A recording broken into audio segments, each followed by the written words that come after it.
Yo, what's up guys? Welcome back. Thank you so much for tuning in. I really appreciate you guys take your time and tune into my channel. So this video that I'm shooting here, I'm shooting it in 4K. So this is going to be my very first 4K video that I'm shooting. So I'm shooting it from a Sony video camera, which is the Viro Sonmar or something. I'll link the details on the description section below.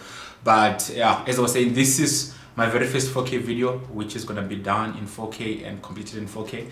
So I didn't just want to do a video and then complete it and just to test 4K, but I'm going to take it further. So most of you, especially those of us in South Africa, we've been hit so much by load shedding, and it has been a challenge. For a person like me, most of the things that I do every day depends on power. So if there's no electricity, I feel like my life has stopped, and it shouldn't be that way. You know, there's a solution for that, and there are a lot of things that we can work around to actually stay connected, apart from having our smartphones. For example, for a person like me, whenever I'm at home, all my gadgets are always connected to Wi-Fi, which means I'm on Wi-Fi 24/7. Whether I'm sleeping or awake, my gadgets remains connected. I don't have time to disconnect them unless I'm going out of the house, which my Wi-Fi is always on. So, but the challenge is when I get to the house and there's no power, then I find myself struggling, having to default to 3G at some point. I might not have data because I know that when I'm in the house, I want to use Wi-Fi, or I'm reserving my data to use when I'm outside of the house, which is a challenge. So I have a couple of gadgets that I've actually discovered that they've been working well for me when it comes to using them when there's no power. So number one, when the power goes, my router, which is connected to Wi-Fi, or which I use to save the Wi-Fi, the Huawei one, I have the Huawei one as well as the Wirelink. They both depend on power, so I can't use them if there's no electricity. So I need to get power, and if there's no power, then I can't use them. So I found this guy in my tech bag, and this is a Vodafone mobile which has a built-in battery, and I'm able to put in the SIM card as well as SD card. So I can put SD card here, and then I can share this. I can access items which are on the SD card, which is within this device. So this is coming very handy.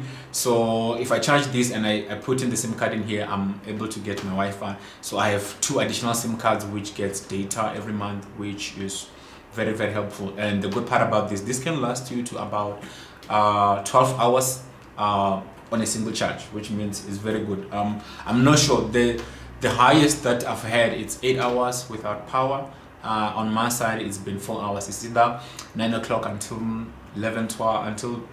in the afternoon, or 4 p.m. until 8 p.m.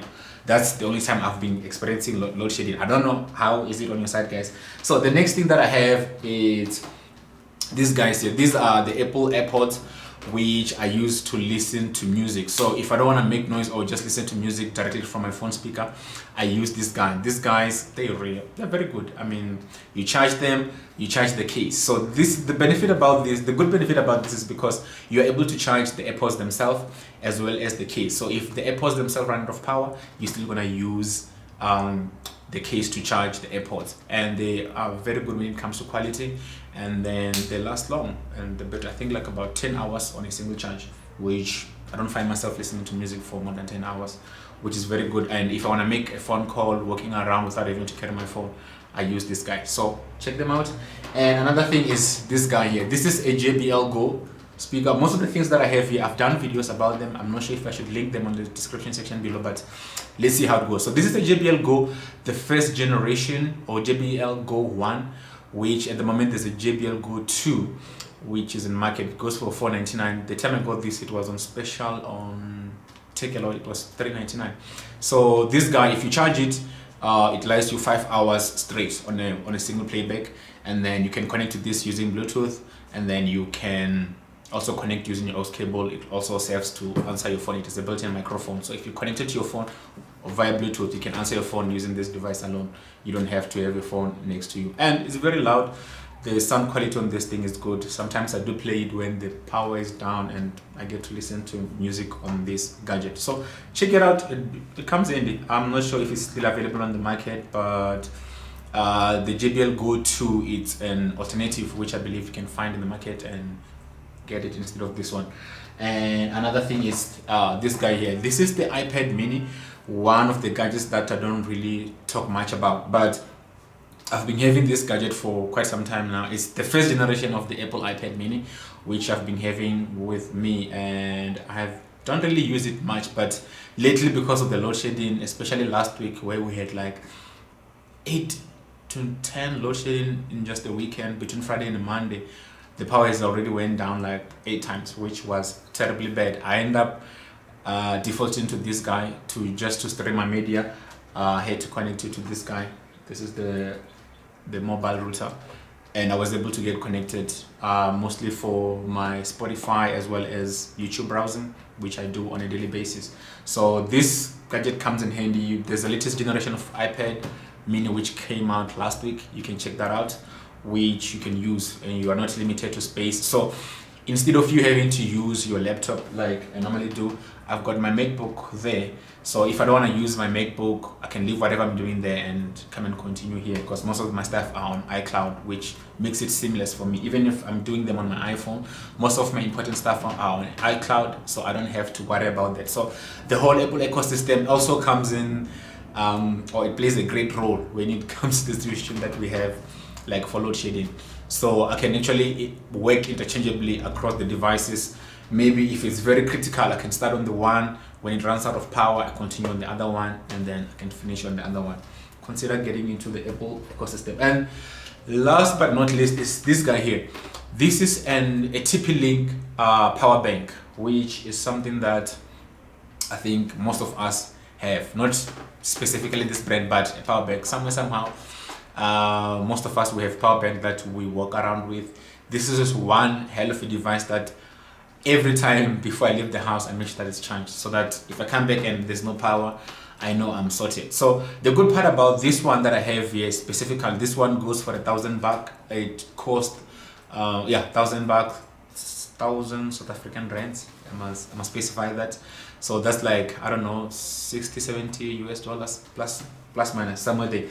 And this is 10,000 milliamps, which means if I were to charge this iPhone, which is iPhone XS, this phone has about 2,658 milliamps, which means I'm about to charge this phone about 3 times on a single charge on this guy, which is very good. And the good part about this, it has 2 ports, so you can charge 2 devices at the same time, and then you can also have a torch. So at the very same time, you can actually switch on the light if the power is off, and then you're able to get to see how much juice is left. So for example, now the torch is on, so I'm able to get some illumination even when it's dark. So another thing that I have, which I won't show you, but I did a video about it I think sometime earlier last year, which is an IKEA lamp, desk lamp that I have. So it's a USB lamp that you can plug it even here on this power bank, and then you can get your light from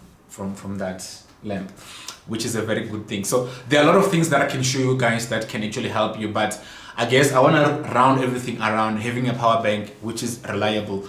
There's a power bank that is about 20,000 milliamp to 30,000 milliamp, which you can extend it to even charging your laptop or charge other devices which requires more power. For example, even on this one, I'm able to plug in my MacBook Pro 15-inch on this power bank and then still get some good juice. But at the moment, that's not a challenge because I still have my HP, which I'm able to draw power from that computer into my MacBook using the Thunderbolt cable, which is a disadvantage for that HP computer, an advantage for the Mac, because the Mac doesn't take out the power into the HP. But however, because I'm working mostly on my Mac, which is my daily driver now, it's an advantage for me because I can just leave that on charge over there and then I can draw the power from it. So I don't know what challenges are you guys I don't know what challenges you guys experiencing when it comes to load shedding, where it is inconvenience you, where it is let you down. But when it comes to the gadget, things like this, not exactly this or not only this or limited to this, there's more that you can get around depending on what you do. But for me, because I'm mostly on social media like Spotify, YouTube, and then I'm mostly browsing the internet most of the time, these are very important for me to have. So I'm sure most of you might be on the computer or you need your routers to be on, so consider having a mobile router like this which has a built-in battery, or consider getting a power bank which has more milliamps that will help you to charge your device in case of load shedding. And another thing that I have is this guy. So this light is this is a camping light, and then it uses, I think, I don't know, we call this what, the AA battery. So you just press it and then it becomes on. And the good part about this light, it doesn't use a lot of battery. I think I haven't bought battery for this thing since 2017.